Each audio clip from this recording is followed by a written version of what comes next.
tous. Hier j'ai fait une vidéo et j'ai mis ma boîte à musique derrière en train de faire de la musique. Et bah aujourd'hui j'ai pas pu la publier. Alors j'ai rien compris, mais c'est tout parce que c'était pas une musique que j'ai prise sur un portable ou quoi que ce soit. C'est ma boîte à musique que j'ai depuis au moins 27 ans. Et là, je suis obligée de recommencer la vidéo. Alors, c'est tout, c'est comme ça. Alors, s'il y a quelqu'un qui peut m'expliquer le pourquoi, le comment, ça serait gentil.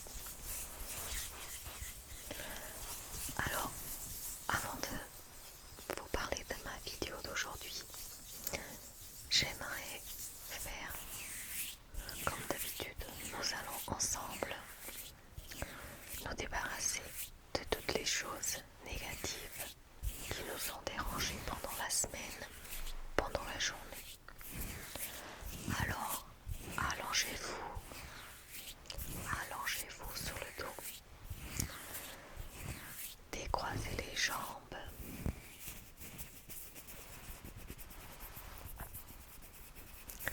décroisez les bras, mettez les bras au long de votre corps, avec la paume de la main tournée vers le ciel.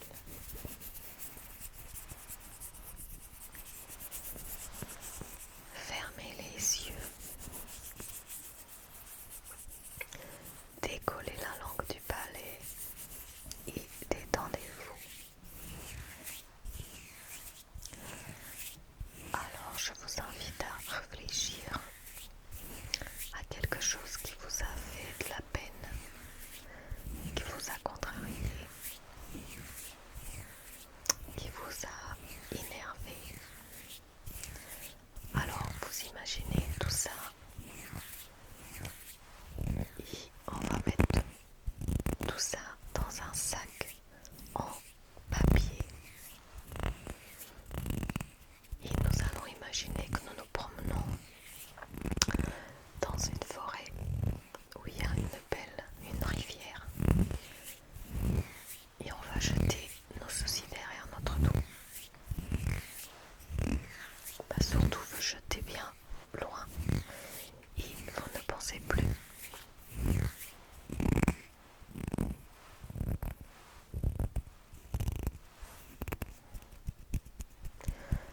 Maintenant qu'on a jeté toutes les choses négatives, nous allons avancer un petit peu dans cette forêt où il y a les oiseaux qui chantent et le vent qui souffle.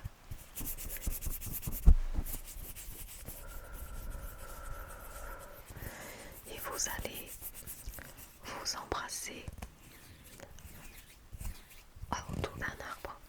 Vous choisissez un arbre et vous allez l'accueillir dans vos bras. Parce que c'est la forêt qui nous aide à recharger les énergies. Alors, vous pensez positif pour cette nouvelle journée qui se finit. Alors aujourd'hui, ma vidéo, ça va parler du sommeil. Alors n'hésitez pas à parler autour de vous parce que c'est une vidéo très importante. Alors c'est une vidéo où on va parler l'autre rôle essentiel du sommeil. Et cette vidéo, c'était une formation que quelqu'un de mon équipe elle a fait il y a quelques jours. Et j'ai trouvé le thème très intéressant parce que c'était pour essayer de comprendre pourquoi il y a des conflits avec les enfants et puis des fois avec les adultes. Et tout peut venir du sommeil.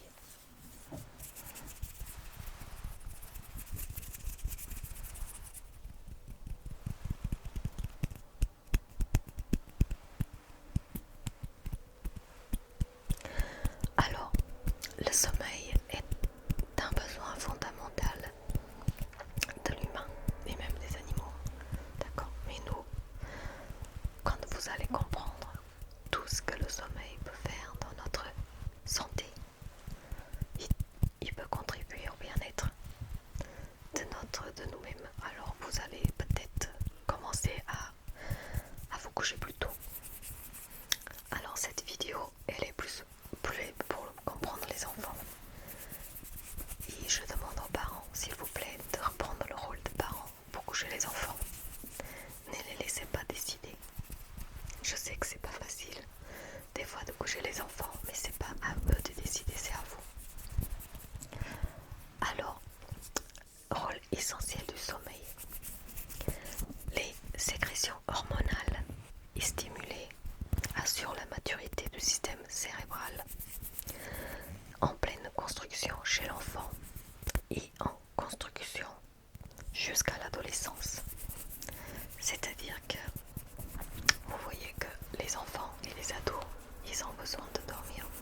C'est-à-dire que quand on dort, notre système il va travailler au ralenti et ça va aider notre corps à récupérer.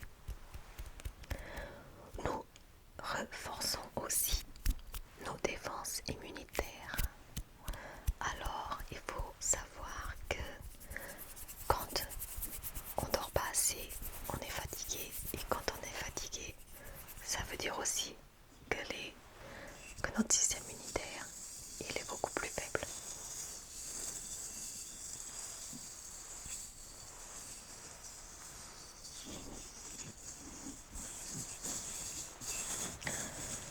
Nous régénérons nos cellules, la cicatrisation et la peau. Il y a d'autres choses, mais vous voyez, c'est pendant le sommeil que notre corps il peut guérir. Même quand on est malade, souvent qu'est-ce qu'on fait? On dort. Et c'est à partir de ce moment qu'on dort, qu'on se repose, que notre système de guérison va se mettre en place. Nous récupérons aussi physiquement. Bah oui, parce que quand on est fatigué, on récupère le lendemain, ça va mieux. Des fois on se couche, on se dit on est tellement fatigué qu'on ne sait pas comment demain ça va être la journée.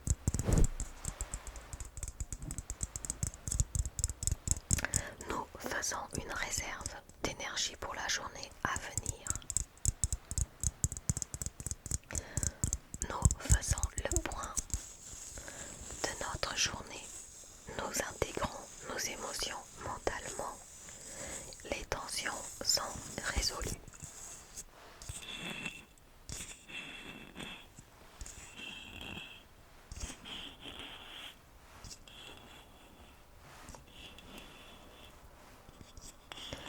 Nous trions, stockons les informations, mémorisons. Alors il faut savoir aussi que le sommeil réparateur, c'est harmonie. Pour que vous puissiez récupérer un petit peu, il faut se coucher vers 22h. Pour les adultes, bien sûr. Pour les plus petits, c'est vers 8h, 9h du soir. L'enfant fixe ses souvenirs et consolide l'apprenti, tout ce qu'il a appris. Alors vous voyez que le sommeil joue un rôle très important dans l'apprentissage aussi de vos enfants. S'il dort bien, il va être posé, il va être plus attentif à la leçon.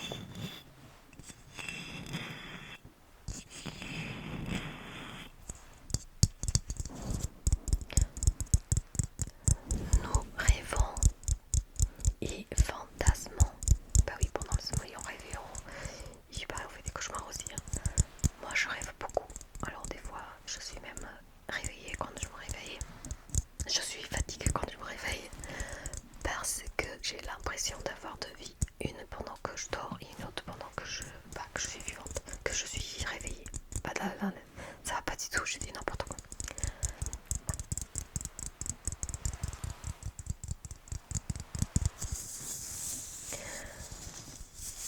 Nous accroissons notre vigilance du lendemain. C'est pour ça que souvent quand on fait un gros voyage, on dit il faut qu'on se couche de bonne heure parce que sinon demain on peut s'endormir pendant le trajet.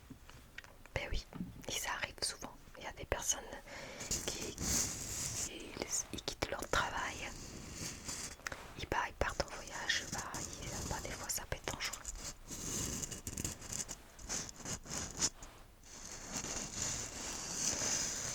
Nous améliorons notre humeur. Souvent les gens qui dorment pas bien, le lendemain ils sont plus énervés, ils s'irritent pour rien. Et du coup c'est pas agréable ni pour eux ni pour nous. Alors il faut vraiment essayer de se coucher de bonne heure. Nous grandissons ou consolidons notre squelette. Les hormones de croissance en début de nuit et fixation de calcium aussi. Ça fonctionne pendant le sommeil et pendant la nuit.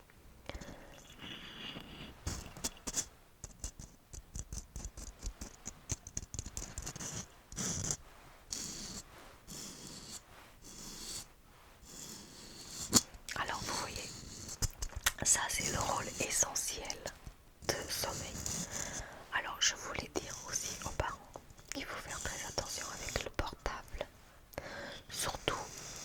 chez les ados, parce que j'espère que les petits, ils ont pas de portable. Parce qu'il y a une étude qui a révélé qu'il y a une diminution de temps de sommeil entre générations. Il y a une dette de sommeil, que c'est horrible. Et c'est pour ça qu'on retrouve les jeunes qui ne sont pas motivés pour aller aux études ou pour étudier parce qu'ils sont très fatigués. Et la cause, c'est les écrans. Alors faites attention à l'écran. Je suis désolée pour vous les jeunes, mais c'est vrai. C'est pas à vous de commander, c'est vos parents. Alors la dette de sommeil est mesurée à 16% de dette de sommeil pour les enfants de 11 ans. 26,5 de sommeil en moins pour les 13 ans. Les 14 ans et 32 pour les 14 ans et 40,5 pour les 15 ans. Alors c'est énorme. En plus on pense que des fois quand on fait la sieste ça va nous aider, mais ça c'est pas du tout ça. Le sommeil de sieste, c'est pas le même sommeil. Alors soyez vigilants avec vos jeunes. Faites attention parce que là on est en train de comment dire, ne pas rendre service à nos enfants. On veut faire plaisir en offrant des écrans et vous êtes en train de détruire un petit peu leur comment dire, pas leur contact avec vous déjà parce qu'ils communiquent pas beaucoup déjà et ils s'isolent et on finit par rien savoir parce que ils parlent qu'avec leur portable. Alors ça c'est un avertissement pour les parents. Reprenez votre rôle de parent et fixez des règles. Surtout pensez à tout ce que je viens de vous dire. Conséquences d'un cours au mauvais sommeil. Là je vais vous donner les conséquences. C'était une étude qui a été faite dans une université à Montréal, à l'hôpital du Sacré-Cœur. Alors, plusieurs sphères de développement sont touchées. Ah oui, c'est sûr.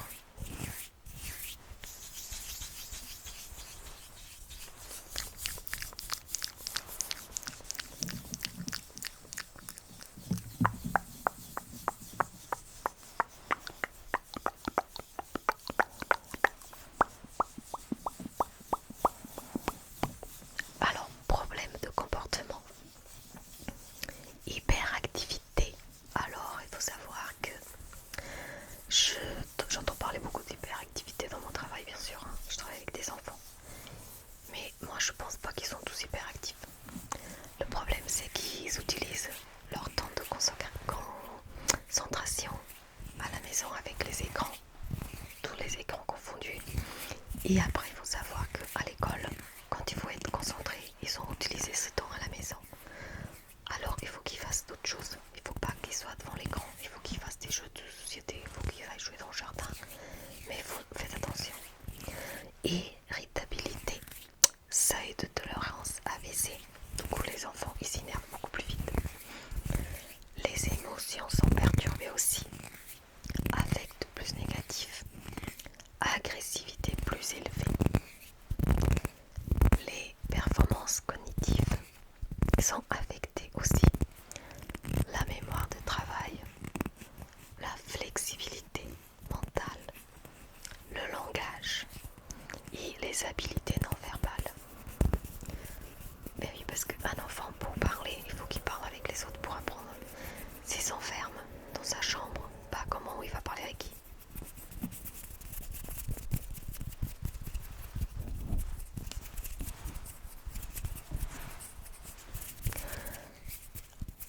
À 6 et 18 ans et 18 mois, habilité langagière amoindrie. 3,5 années plus tard, ça veut dire que du coup les enfants ils sont vraiment en retard pour le langage aussi. Parce qu'un enfant, il faut qu'on parle avec lui, il faut qu'on l'explique les règles des jeux quand c'est des jeux de société. Et on communique quand on joue. S'ils sont tout seuls devant l'écran, ils jouent pas, ils parlent pas.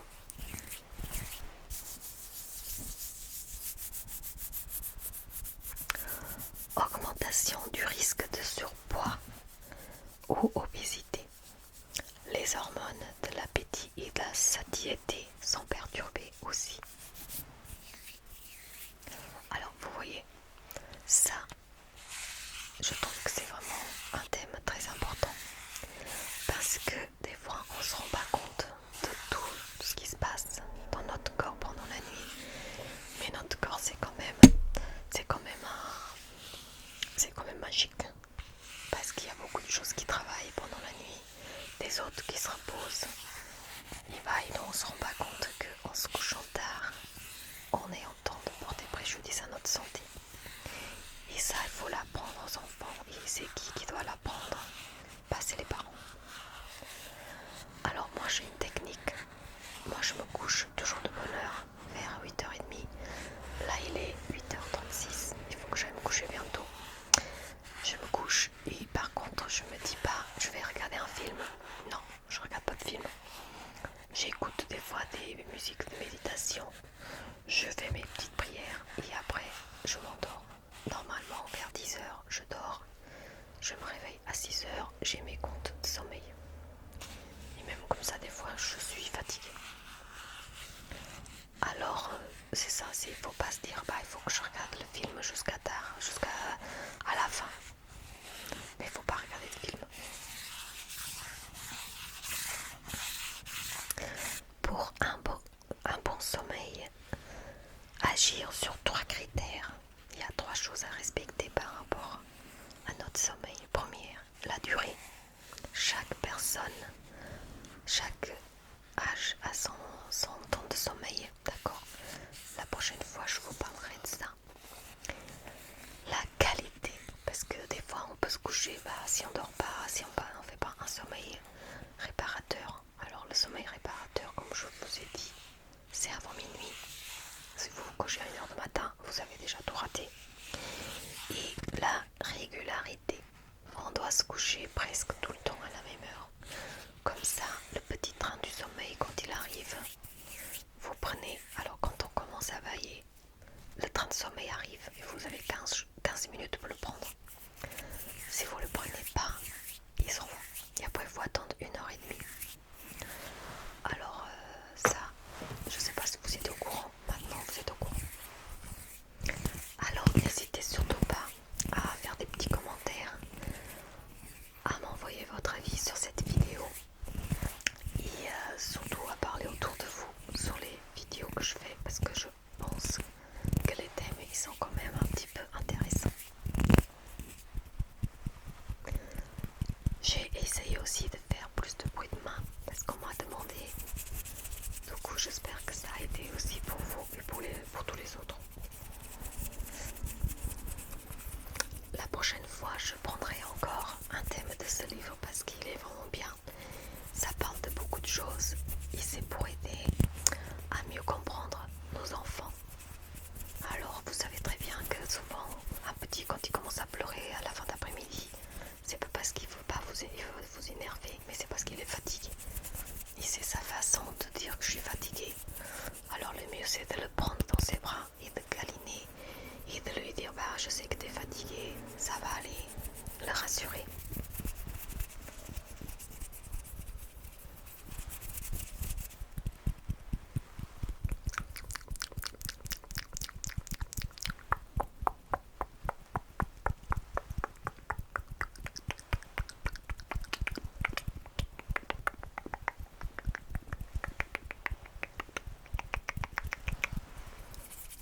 Alors sur ce, je vous souhaite une bonne soirée. Continuez à dormir, n'ouvrez pas les yeux.